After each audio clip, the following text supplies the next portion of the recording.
Mind calm, body at ease, breathing quiet, sentiment benevolent.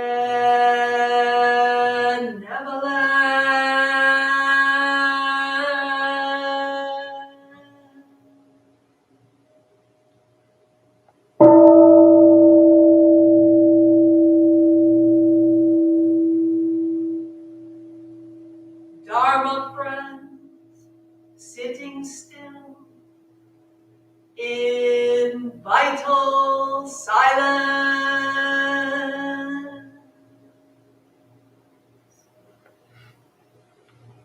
wanting nothing, we practice equal Buddhism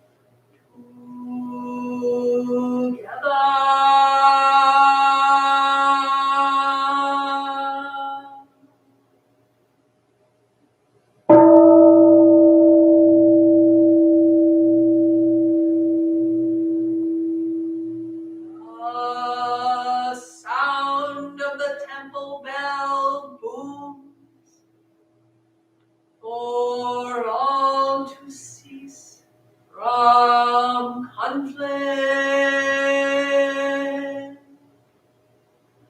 May the way of Buddha usher in the dawn of non-violent global village forever.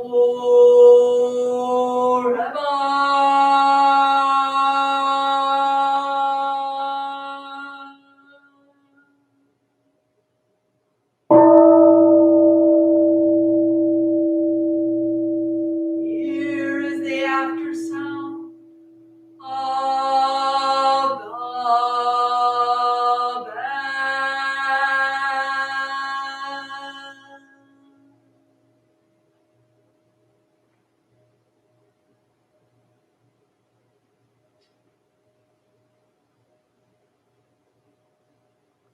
Thunder of silence, light after Dharma rain.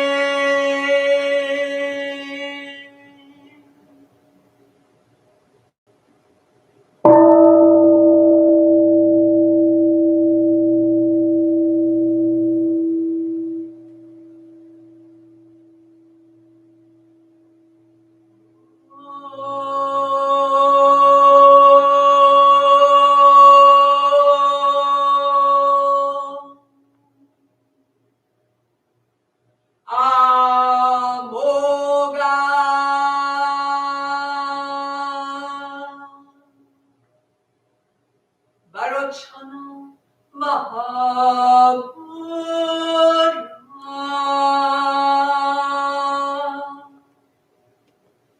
Manipane Jvala Pravartaya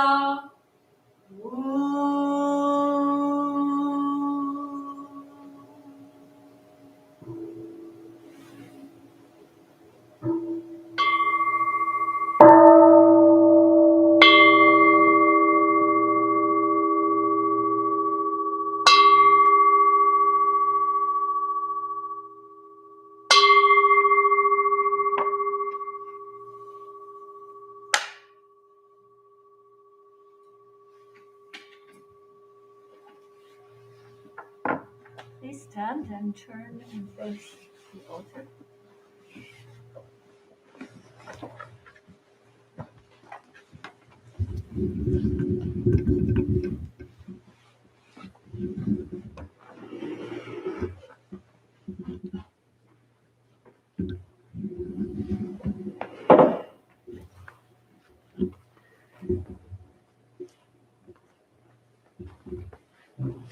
So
good morning. Welcome, dear friends. We dedicate our Dharma service today to the memory of Thich Nhat Hanh, one of the greatest Buddhist teachers of our time. Service will be led by Venerable Haji Sun.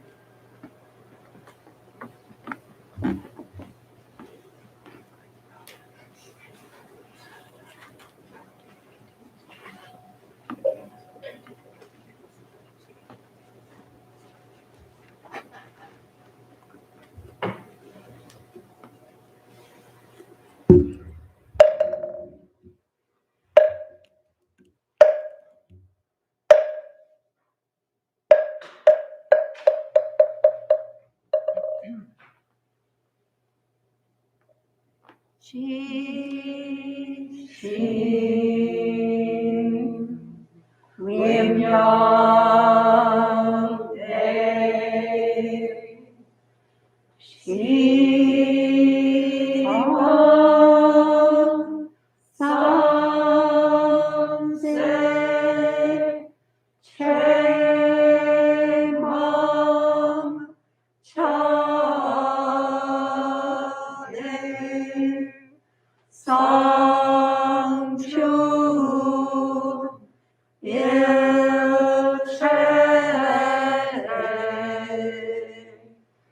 Puttaya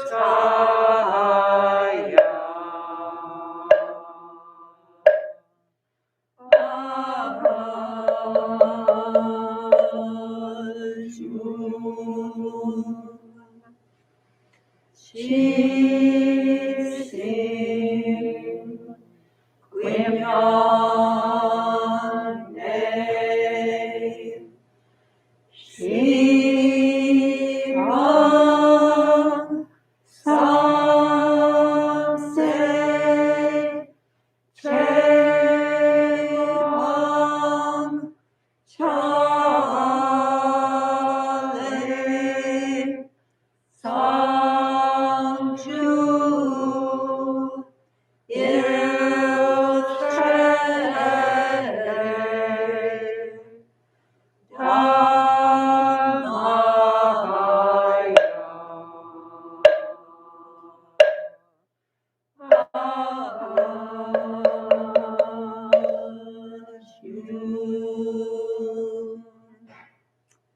Chi Sim Quim Yon Ne Shi Hong Sam Se Che Mong Cha Le Song Chu Il Che Song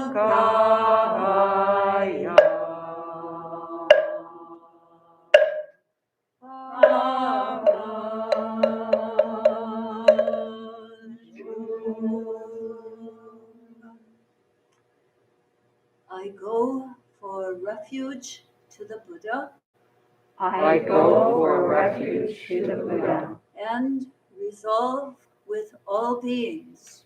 And resolve with all beings. I will cultivate a heart of enlightenment. I will cultivate a heart of enlightenment. And realize the great way.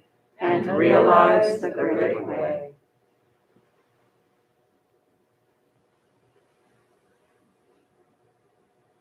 I go for refuge to the Dharma. I go for refuge to the Dharma.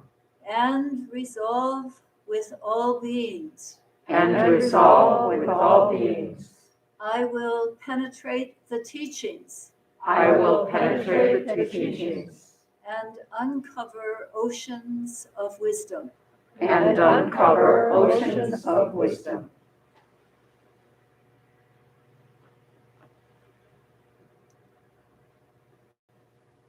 I go for refuge to the Sangha.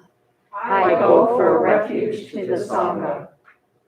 And resolve with all beings. And resolve with all beings. I will Seek peace. seek peace and happiness for the many. I will seek peace and happiness for the many. And transform this world into Buddha lands unimpeded. And transform this world into Buddha lands unimpeded.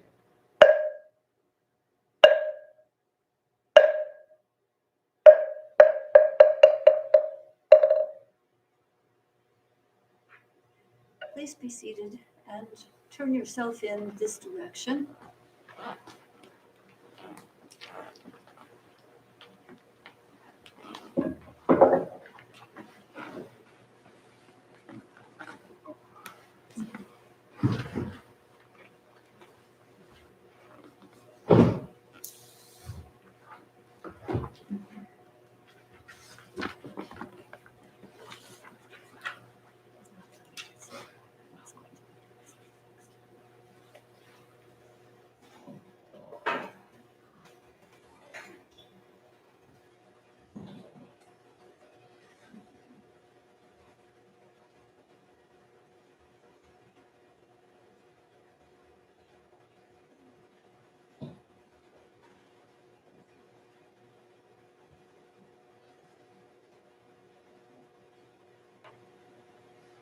Venerable Thich Nhat Hanh passed away on January 22nd. It was reported at 0.00. So I'm not exactly sure what time that was. The stroke of midnight. Hmm?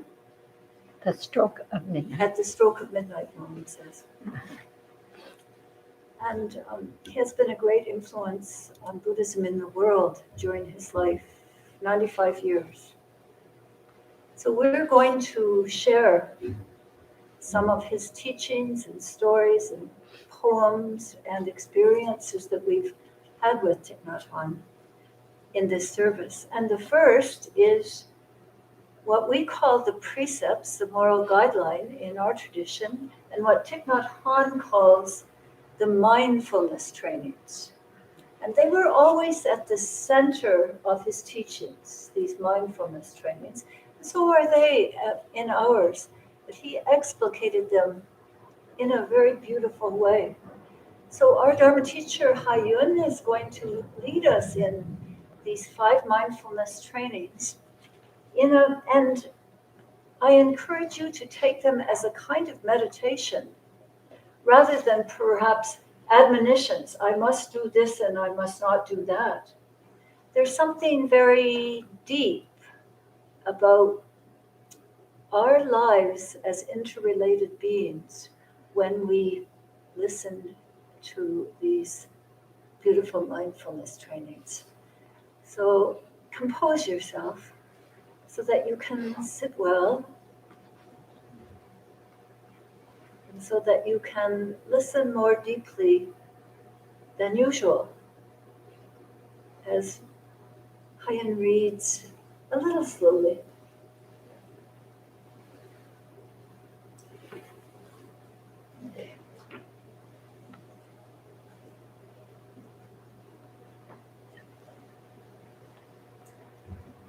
Brothers and sisters, teachers, friends, Dharma family, it is now time to recite the 5 mindfulness trainings.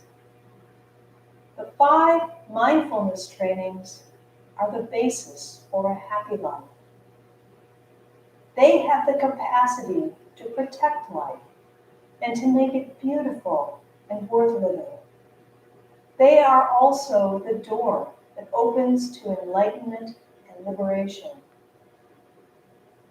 Please listen to each mindfulness training and answer yes silently.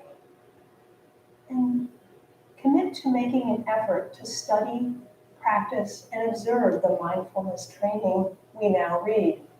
And I'll begin each mindfulness training by first reciting our own 5 precepts from our Buddhist Society for Compassionate Wisdom, and then I will read the Thich Nhat Hanh mindfulness training.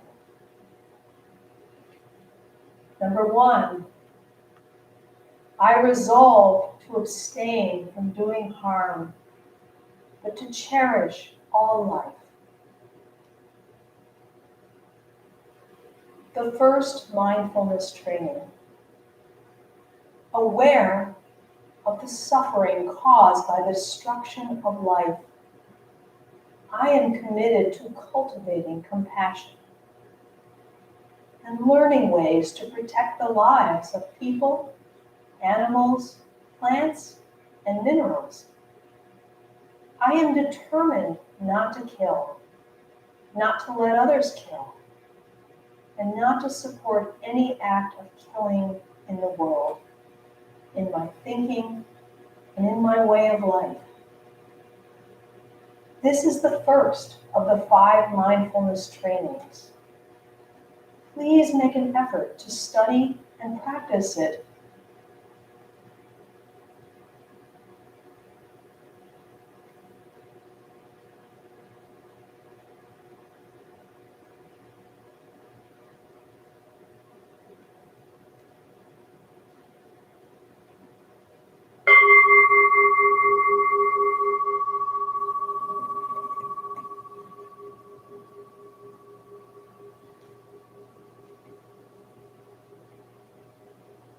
Number 2, I resolve to abstain from taking what is not given, but to respect the things of others. The second mindfulness training. Aware of the suffering caused by exploitation, social injustice, stealing, and oppression.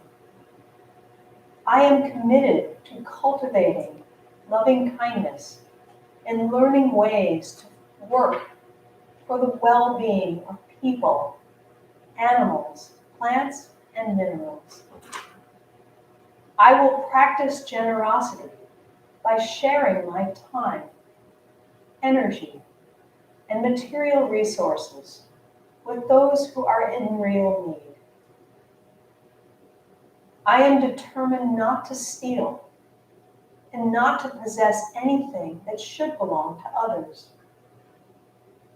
I will respect the property of others, but I will prevent others from profiting from human suffering or the suffering of other species on earth. This is the second of the 5 mindfulness trainings. Please make an effort to study and practice it.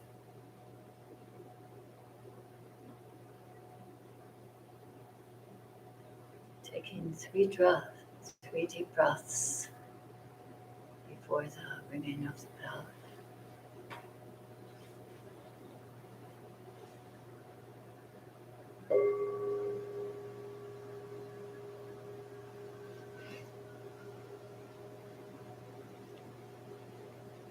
Number 3, I resolve to abstain from engaging in sexual misconduct. but to practice purity of mind and self-restraint. The third mindfulness training.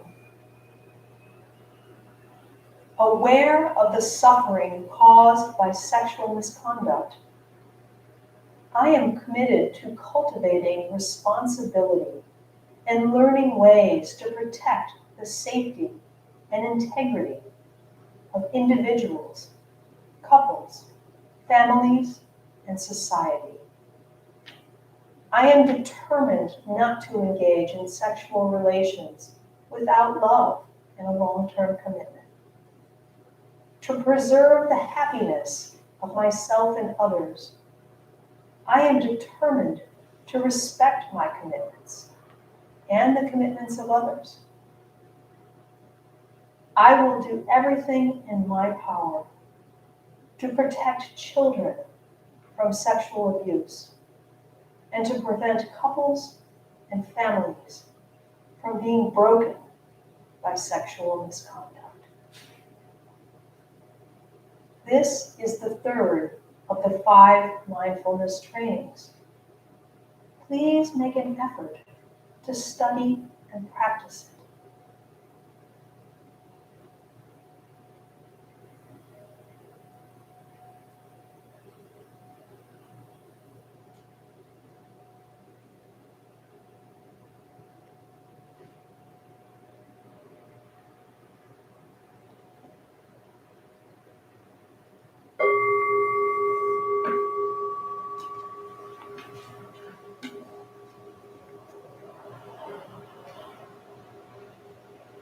Number 4, I resolve to abstain from lying, but to speak the truth. The 4th mindfulness training. Aware of the suffering caused by unmindful speech and the inability to listen to others, I am committed to cultivating loving speech and deep listening in order to bring joy and happiness to others and relieve others of their suffering. Knowing that words can create happiness or suffering, I am determined to speak truthfully with words that inspire self-confidence, joy, and hope. I will not spread news that I do not know to be certain, and will not criticize or condemn things of which I am not sure. I will refrain from uttering words that can cause division or discord, or that can cause the family or the community to break. I am determined to make all efforts to reconcile and resolve all conflicts, however small. This is the 4th of the 5 mindfulness trainings. Please make an effort to study and practice it.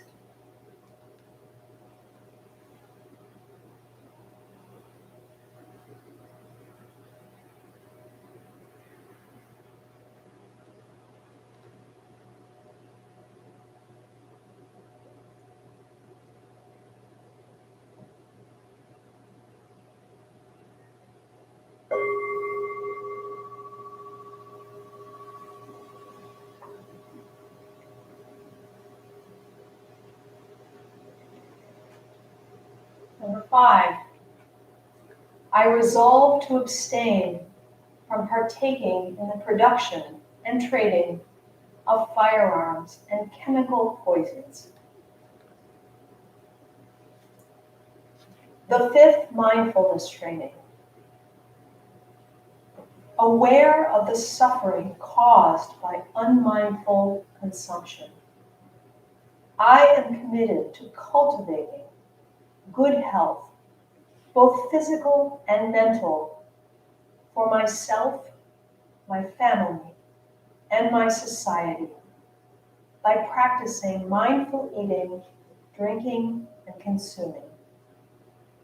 I will ingest only items that preserve peace, well-being, and joy in my body, in my consciousness, and in the collective body and consciousness of my family and society.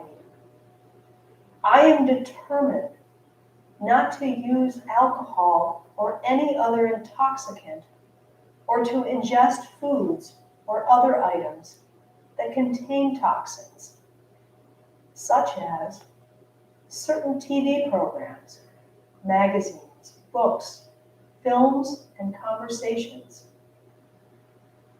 I am aware that to damage my body or my consciousness with these poisons is to betray my ancestors, my parents, my society, and future generations.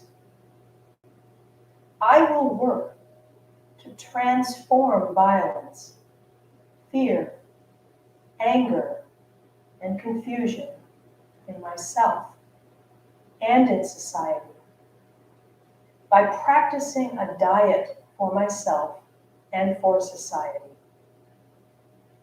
I understand that a proper diet is crucial for self-transformation and for the transformation of society. This is the fifth of the mindfulness trainings. Please make an effort to study and practice it.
Maria Cox is one of our priests here at the temple, and she has chosen some sections of Thich Nhat Hanh's life to share with us. This summary of the story of Thich Nhat Hanh comes from Lindsay Kite. It was published a while ago and republished just yesterday in Lion's Roar. So, birth and early days. Born in 1926 as Nguyen Van Bao in Hue, Vietnam. That was Thich Nhat Hanh was born in that year. One of his first childhood memories was seeing the picture of a Buddha. He wanted to become a monk at age 12. So he was sort of born with this calling, it sounds like, and wanted to become a monk at age 12. His parents asked him to hold off. They were initially opposed to this because his brother was also a monk. So he held off. But then at age 16, he was actually ordained as a monk. By his mid-20s, he had already founded his own temple and had several books published. Thich Nhat Hanh came of age during a time of war, first an 8-year war with France, and then the Vietnam War. He wanted to engage directly with people's suffering and founded the engaged Buddhist movement. He said that he wanted a Buddhism that can act as a raft to save the country from the desperate situation of conflict, division, and war. He met Sister Cha Kyung, who became his closest disciple. She would later take an activist role, arranging world tours for Tay. Tay is Thai. For Thai is the nickname of Thich Nhat Hanh. So his students call him Beloved Thai. So the Sister Cha Kyung was very much his Dharma sister for life. They founded the School of Youth for Social Service, peace workers who risked their lives going into rural areas to establish schools, build health clinics, and rebuild villages destroyed by war. In 1966, Thai ordained 6 members of this School for Youth Service and formed a monastic community, the Order of Interbeing. So this is the name of his community to this day, the Order of Interbeing. And one of the first things they did was commit themselves to the 14 mindfulness trainings, an expanded version of the precepts that Hayun just read to you. So the Vietnam War was going on in 1966, and at this time he traveled to the United States to speak with Americans about Vietnamese people's desire for peace. He presented a peace proposal in Washington, D.C. Immediately, the South Vietnamese government banned him from returning to the country, so he was in exile. And his exile lasted for 40 years until 2004.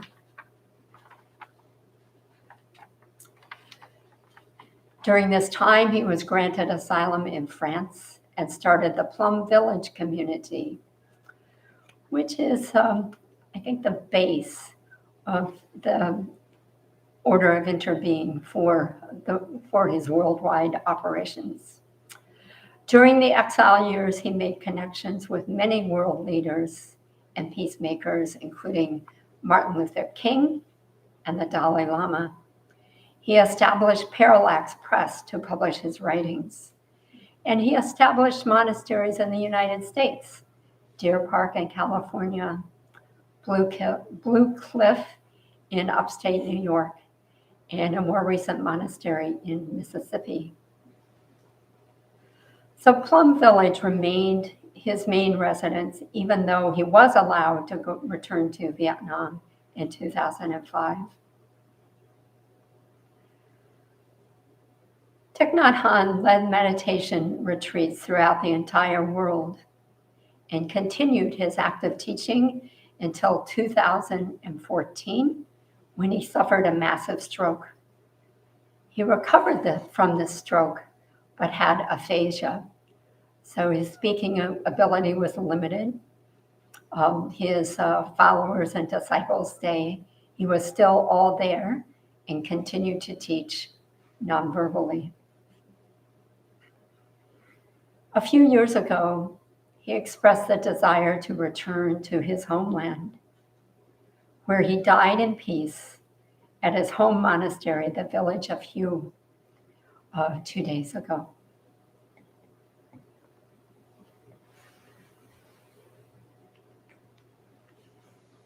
And take some time for reflection on Ty's story.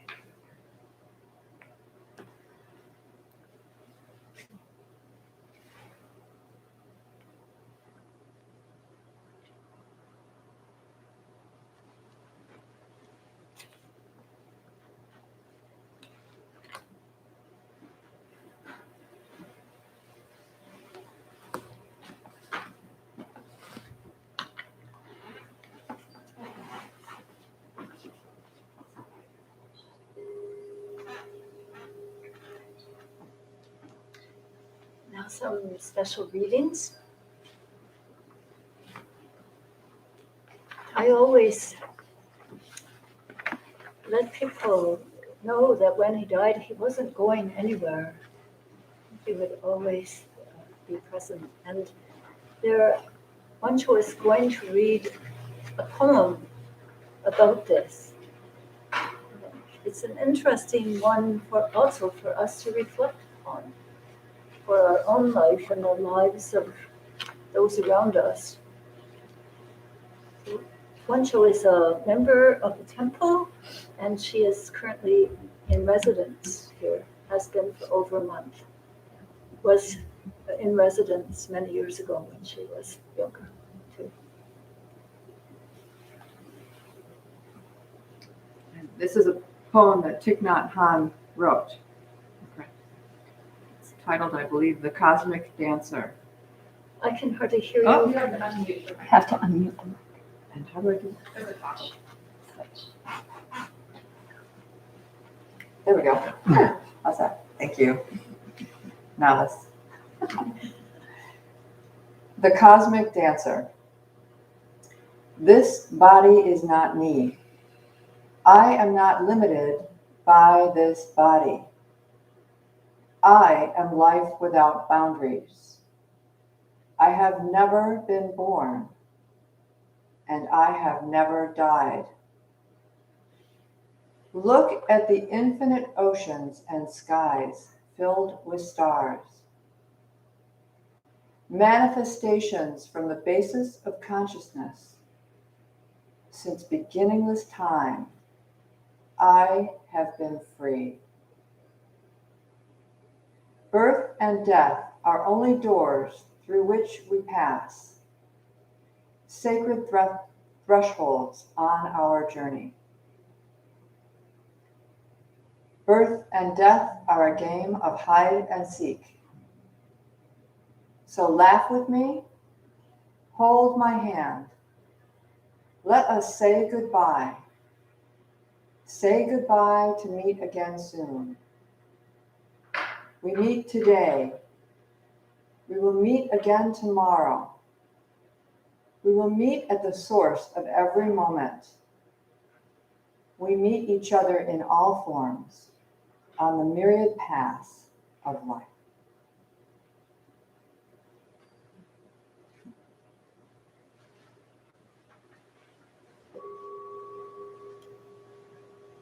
Again, reflecting.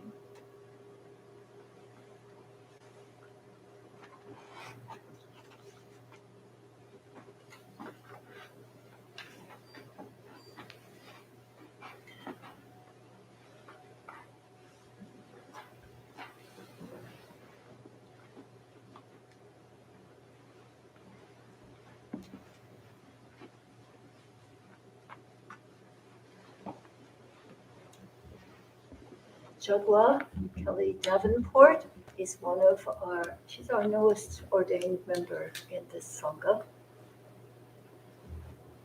It has a reading from one of Ty's books. It's really a good one on all the basic teachings that go way past what seems to be the basic. So this is a reading from the Heart of the Buddhist Teaching, in which Thich Nhat Hanh is describing the concept of nirvana. Imagine a meeting in which everyone is stating his own opinions and disagreeing with everyone else's. After the meeting is over, you are exhausted by all these ideas and discussions. You open the door and go out into the garden where the air is fresh, the birds are singing, and the wind is whistling in the trees. Life out here is quite different from the meeting with its words and anger. In the garden, there are still sounds and images, but they are refreshing and healing. Nirvana is not the absence of life.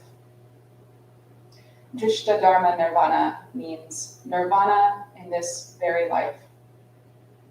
Nirvana means pacifying, silencing, or extinguishing the fire of suffering. Nirvana teaches that we already are what we want to become. We don't have to run after anything anymore. We only need to return to ourselves and touch our true nature. When we do, we have real peace and joy. And then a poem, Butterflies Over the Golden Mustard Fields.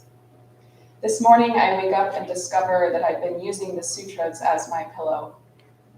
I hear the excited buzzing of the diligent bees preparing to rebuild the universe. Dear ones, the work of rebuilding may take thousands of lifetimes, but it has already been completed just that long ago.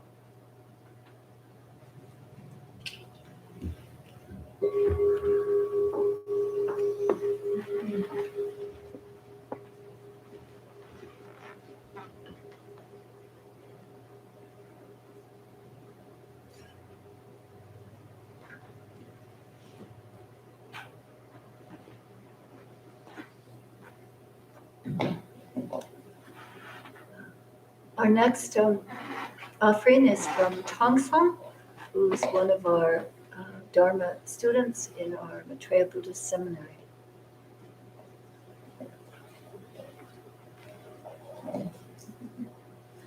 This is a short reading from Ty's beautiful little book, How to Sit.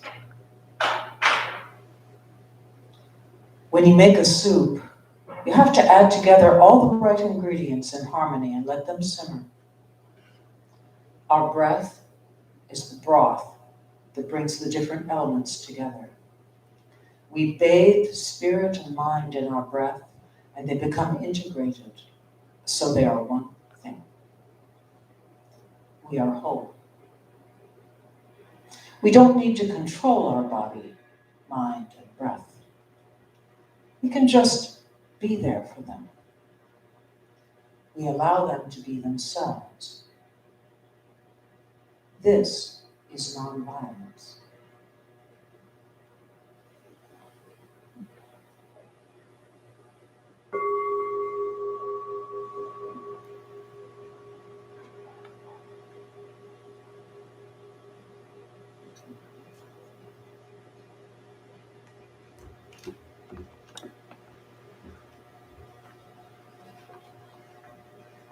Back to Ma'un.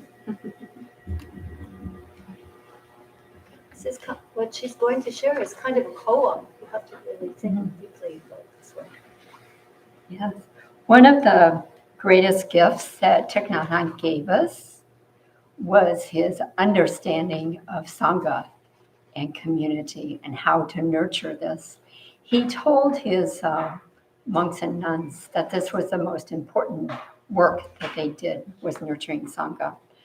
At a retreat at Spirit Rock, about 1,000 people were present. He always had lots of people at his retreat. He had these following words to say. The Buddha, Shakyamuni, our teacher, predicted that the next Buddha would be Maitreya, the Buddha of love. We desperately need love. And in the Buddha's teaching, we learn that love is born from understanding. The willingness to love is not enough. If you do not understand, you cannot love. The capacity to understand the other person will bring about acceptance and loving kindness. It is possible the next Buddha will not take the form of an individual. The next Buddha may take the form of a community practicing understanding and loving kindness, a community practicing mindful living. And the practice can be carried out as a group, as a city, as a nation.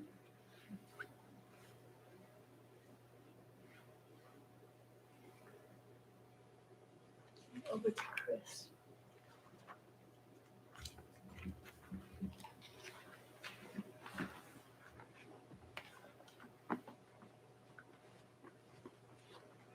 Chris has almost the same writing as Wensho did, because Thich Nhat Hanh kept saying the same things over and over again. Can we get a little taste of that? So a poem, Untitled, I believe. This body is not me. I'm not caught in this body. I am life without boundaries. I have never been born, and I have never died. Over there, the wide ocean and the sky with many galaxies all manifest from the basis of consciousness. Since beginningless time, I have always been free. Birth and death are only a door through which we go in and out. Birth and death are only a game of hide and seek. So smile to me and take my hand and wave goodbye. Tomorrow we shall meet again, or even before. We shall always be meeting again at the true source. Always meeting again on the myriad paths of life.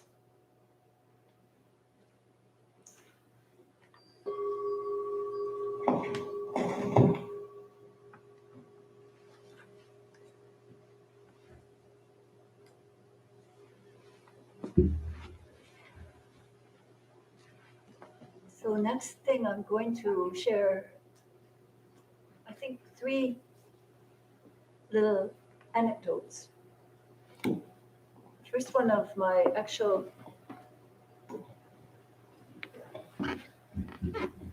experience with the retreat. I think it was in about 1988 when he was offering a retreat in Santa Barbara, California. And so we had a children's program at that time. And one other mother who had 3 kids and myself with 2 kids decided to go. And it was quite a wonderful thing. We flew there, and then there were 800 people at the retreat and really a lot of kids. It was one of the difficult things for Ty and his monks and nuns to be able to keep us quiet when we were meeting, because there were so many kids, you know. It can be done, but with practice. He would take us all walking all around this kind of big estate or park where the retreat was going on. And my youngest daughter, Gomani, who's now 37 years old and still remembers this, got lost. You can imagine 800 people walking and the kids just disappeared. So I felt, first of all, like irresponsible that I lost track of my kids. And then, searching and searching, Ty was leading the whole thing. He was walking ahead of us. And it wasn't just one after another. It was sort of a whole crowd of people after him. And there was Gomani holding his hand and just walking. And I was just delighted. She found the best place to be in a certain sense, at least according to her. And so there were other times during that retreat when I would find her sitting beside him or hanging around him more. I was really pleased about that in a certain way. So that's the one story. The other story at that same retreat is that I learned the calligraphy. He taught it to the whole retreat folks, all of us, which was, and I've shown you before, where there's a straight line and another line down and another one and then a big circle. And he had us do it over and over again. And then he said, "You know what it means?" And of course, we didn't know what it means. And he said, "It means stop, look deeply, and then respond." And that has stuck with me. I mean, it's been years and years, so 33 years. It just is what you call something that's a really good teaching. Stop, look deeply, and respond, not react. So those are 2 stories. Another one is that one of our members, our founding members, who's a very dedicated meditator, started to go to Thich Nhat Hanh retreats with his wife. And one day he came back and came over to see me and he said, "Thich Nhat Hanh does walking meditation, Haju." Well, I kind of knew that because we're always doing walking at the retreats. And he said, and then he said to me, he's meditating when he's walking. It was a great revelation to him at that point that could be meditation going on while we're actually walking. And so just passing it on. Whatever you have with your practice, then when you're sitting in meditation, can you also walk with it? Yes, you can. But you have to remember to do it. Yeah. And the final story is that we've had a peace camp at the temple for almost 37 years, as old as my younger daughter. My teacher, Venerable Samusunam, said, we ought to have a camp because we've got kids around now. Let's start it in the backyard. And so we did. And it has gone on almost without a break for all these years. That's the same one, the dear Gomani, who was hanging on with Thich Nhat Hanh. And it turns out that a large part of the curriculum for camp, the main story we tell about the 6 harmonies and many of the practices that we do at camp, we really got them from Thich Nhat Hanh and the work that he'd been doing, because he wrote so many helpful books, and he and his monks and nuns developed so many beautiful practices. So in this Sangha, we have to be very grateful for not only the formal practices, but the life practices, which there are so many that he offered. So those are the stories that I wanted to share. Anybody else have a story, a Thich Nhat Hanh story, or a story about reading? Yep. Huyen? I do. One of the stories that has affected me the most deeply was a chapter in one of his books, I don't even remember which, where he was talking about finding the heart of humility. And he asked you to close your eyes and imagine that you've just finished a scrumptious meal. That's my word. And that you're all cleaning up in harmony. Someone's doing the dishes and another person's drying, clearing the table, putting dishes away. It's all moving in harmony. And he said, now, another situation, you've just finished a scrumptious meal, and everyone else just decides to sit around while you do the dishes by yourself. Do you feel a difference inside of you each time? What if you knew that these people were under tremendous stress? Maybe someone had died around them or something like that. Would you feel differently then? He said it's important to explore your own emotions around these settings, because to have these different feelings around different circumstances, whether you're doing it in unison or others are sitting around, shouldn't really matter to you. What matters is what is your own heart, and that's where you can find the heart of humility.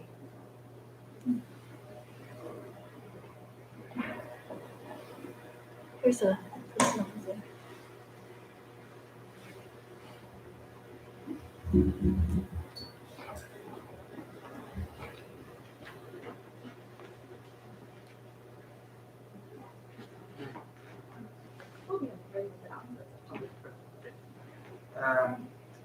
Hi, can you hear me? I think. Can you hear me now? Yeah. So hi, my name is Shimri.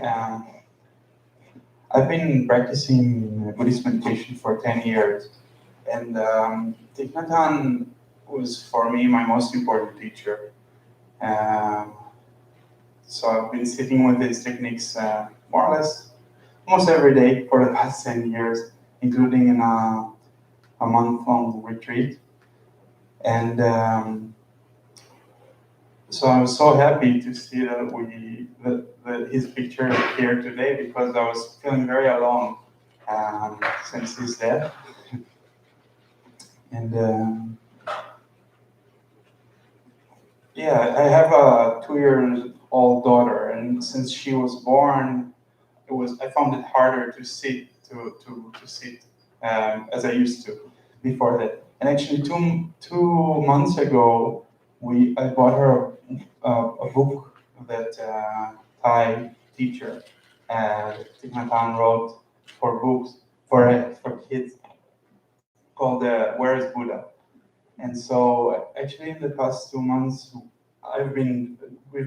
we've been doing a little bit of walking meditation, sitting meditation together, me and her, every day.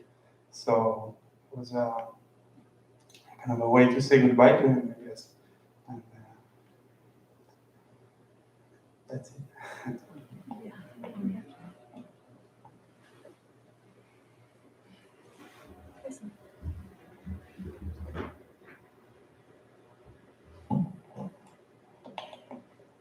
Hello, my name is Beth, and I had to follow your story with mine, which is that I am just getting to know Typhna because a few weeks ago, when my family and I had recovered from a COVID infection and we were finally able to get out again, we went to the library and we walked around and I found his books, How to Sit, How to Eat, and How to Love, as well as a book by Alan Watts. And so I am brand new to his teachings, but here they have appeared in my life. And also that January 20th was my mom's birthday. And so I'm saying hello to him.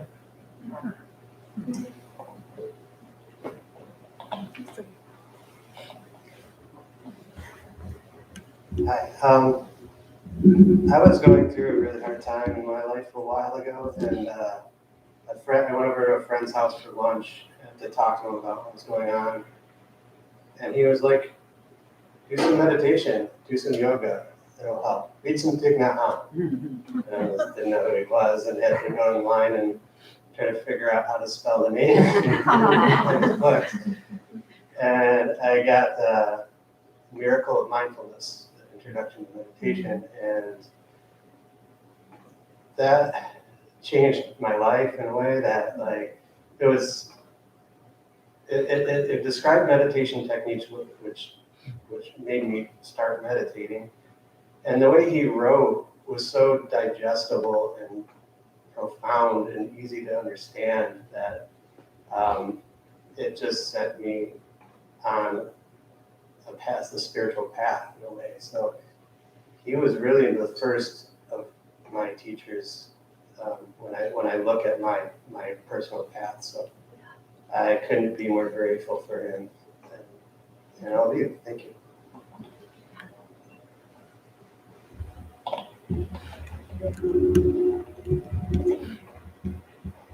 Gotcha.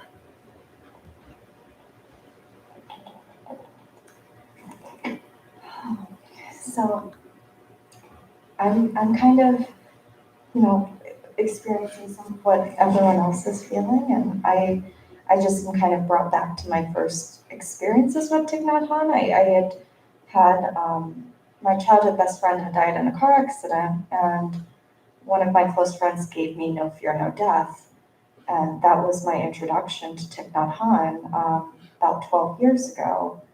And it also was partially what led me on the path I am now to come to the temple 6 years ago. So I am eternally grateful for him. He's a remarkable teacher.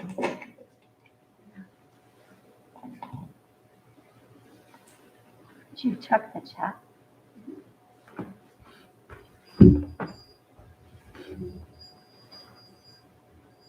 We're looking on the chat. So there's a couple of comments in the chat, one from Juliana. As I'm reflecting on Thich Nhat Hanh's teaching, I'm thankful of getting introduced to him at my first Ann Arbor Zen Buddhist Temple Peace Camp in 1993. One of the things that have stuck with me and become my daily practice is the recitation of I've arrived, I'm home, in the here, in the now. And then Len says, my favorite is the morning chant, waking up this morning, I smile. I have 24 hours to live. I vow to live them deeply and learn to look at the beings around me with the eyes of compassion. And then Mo Samsam says, I was very moved by his response to the Rodney King beating.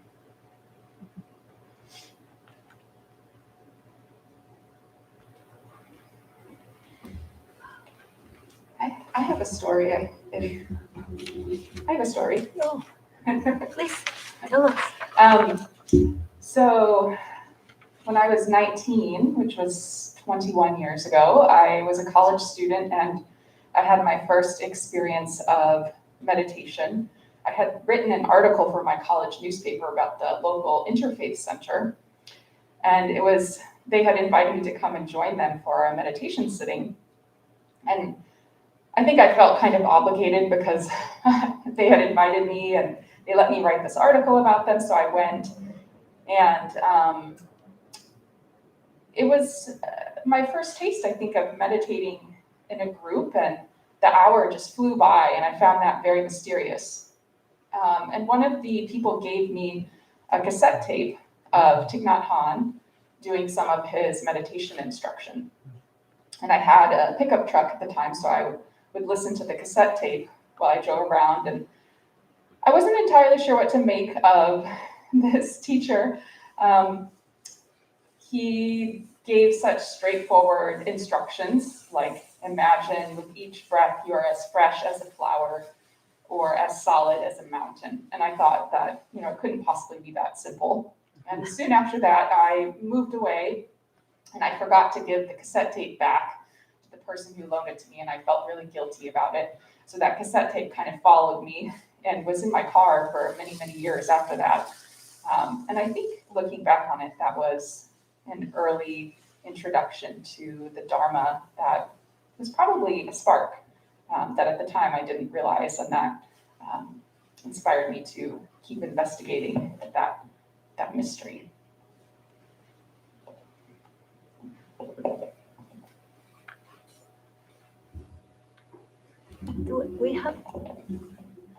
We have a special prayer that we do when someone has died, and we're now doing for Thich Nhat Hanh.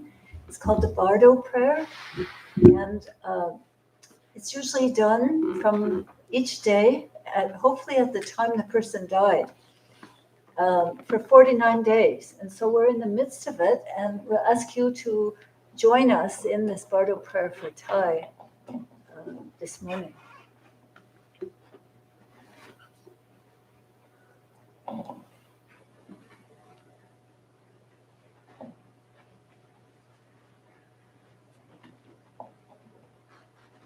There should be some more. And also, when there are deaths in our Sangha, or if a Sangha member has a death in the family, this is one of the things that people do in their own homes. When, for instance, when my mom died, I did this for her at the same time each day. And I hope it was helpful for her. It was really helpful for me to have something to do, something concrete. So let's go through it. You'll see how the rhythm goes.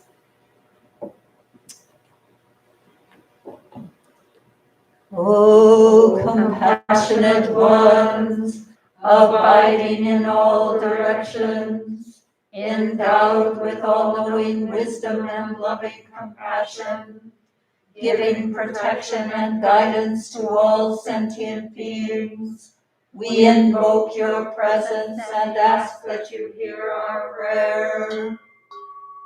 O compassionate ones, Thai is passing from this world to the next. He has entered the great mystery of death and rebirth.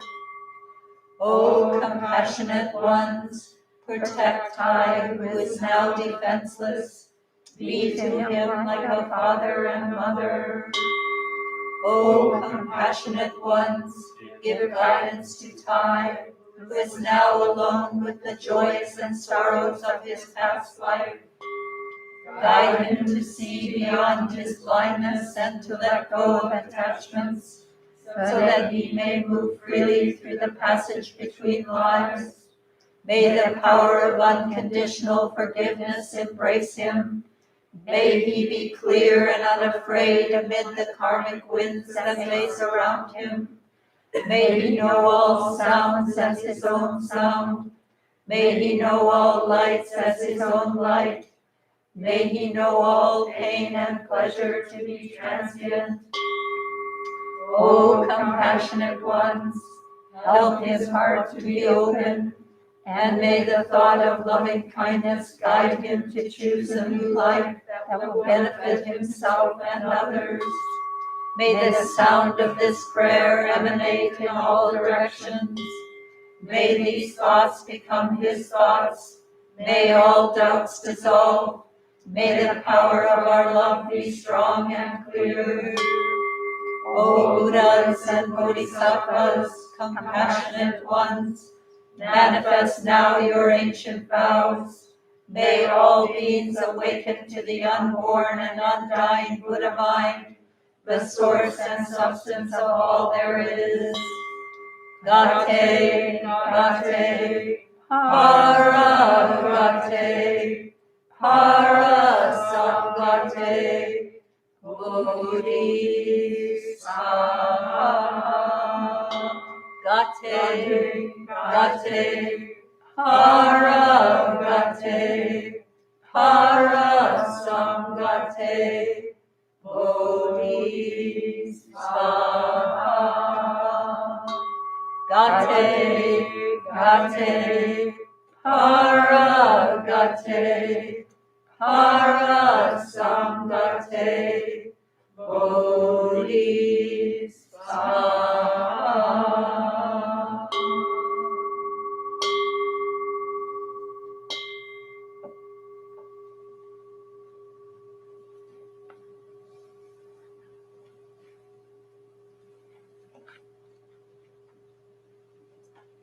Okay.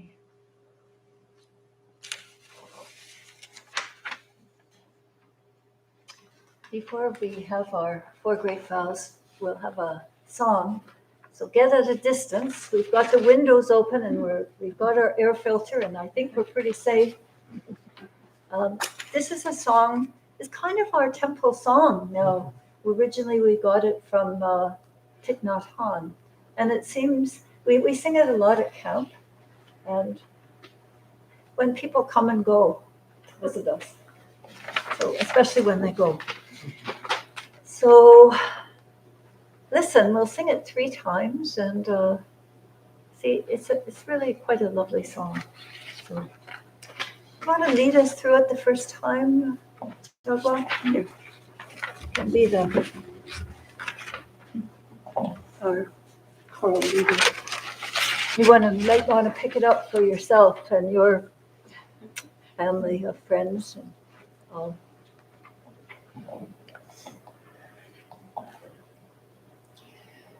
No coming, no going, no after, no before. I hold you close to me. I release you to be so free, because I am in you and you are in me. Because I am in you and you are in me. No coming, no going, no after, no before. I hold you close to me. I release you to be so free, because I am in you and you are in me. Because I am in you and you are in me. One more time. No coming, no going, no after, no before. I hold you close to me. I release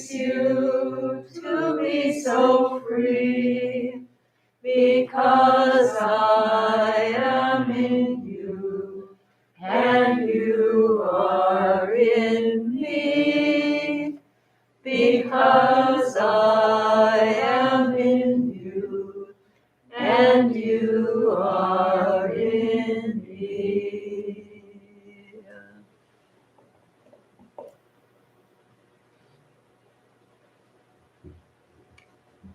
Let's stand for the four great vows.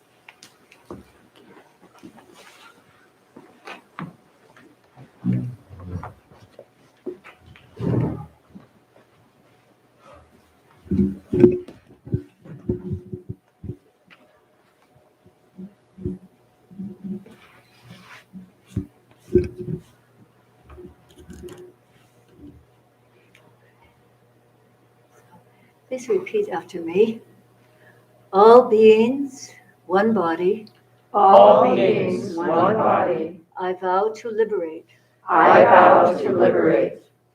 Blind passions, one root. Blind passions, one root.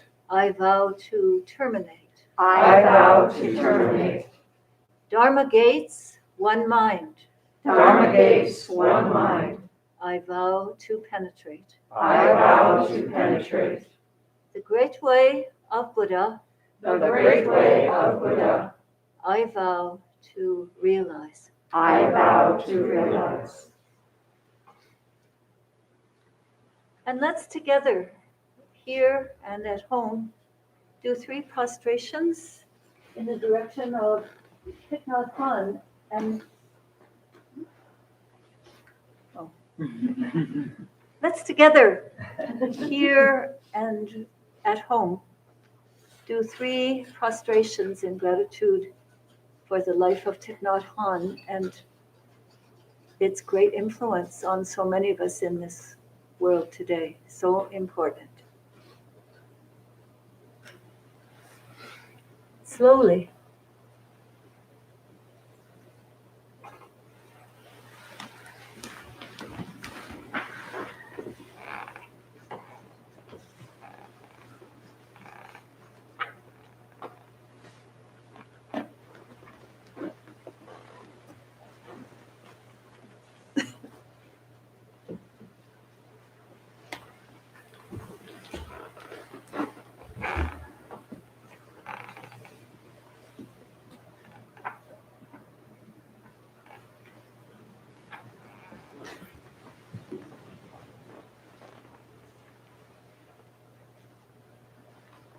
The slowest of all.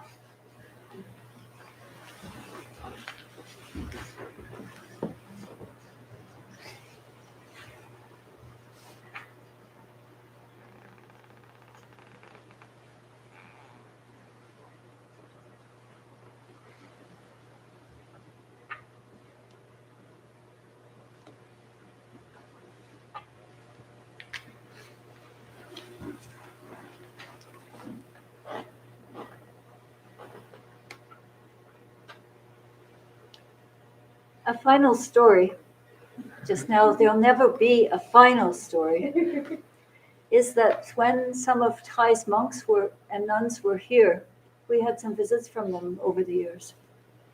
They were walking so slowly that we got tripped up behind them all the time because we were so used to getting everywhere fast, and they really did take very, very slow way about them with everything. So I'd like to begin announcements with saying that these next few days online, you can see the ceremonies around Thich Nhat Hanh's funeral and all of that, and all the practices that are being done in Plum Village. And it's very inspiring to me to see how slow they talk. I've already been watching. And how slow they walk. I mean, I'm just ready to leave, and I thought, what a good example at a time when we seem to be going so fast, to see how we can just go a little slower. Yeah. Okay, so who's doing announcements today? Magama. Yes. Hi, Magama. Can You I got have the microphone?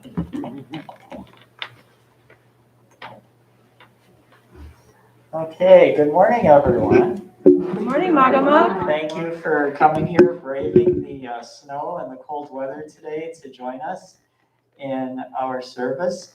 And especially welcome to anyone that is new. And if you have questions for us, such as like, what were we just doing with those prostrations?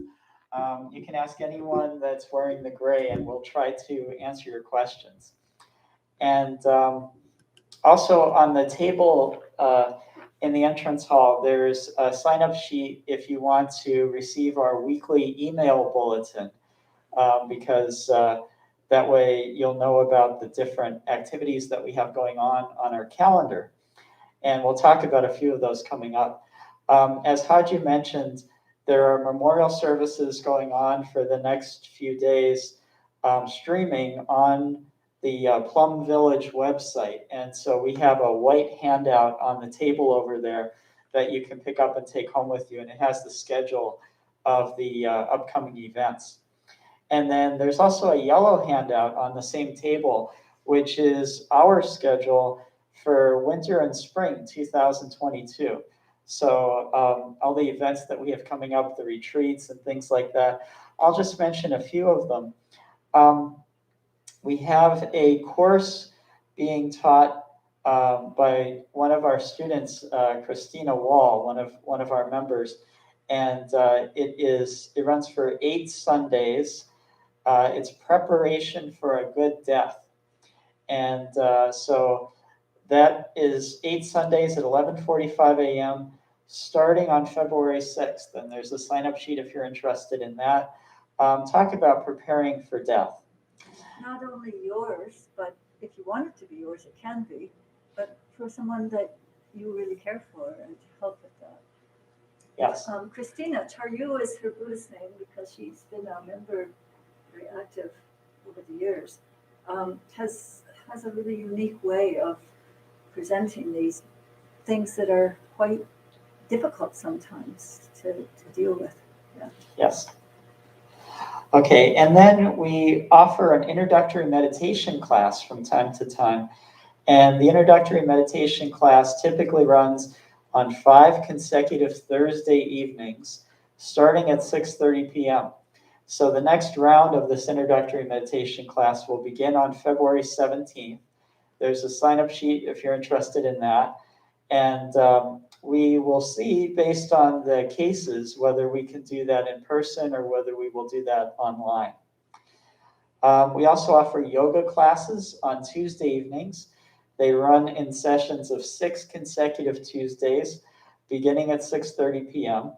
The next one starts on February 8th, and there's a sign-up sheet if you're interested in that. And then you may be interested in making a formal commitment to the Buddhist path, and we call that taking the precepts. And you may have heard it referred to in other traditions as taking refuge.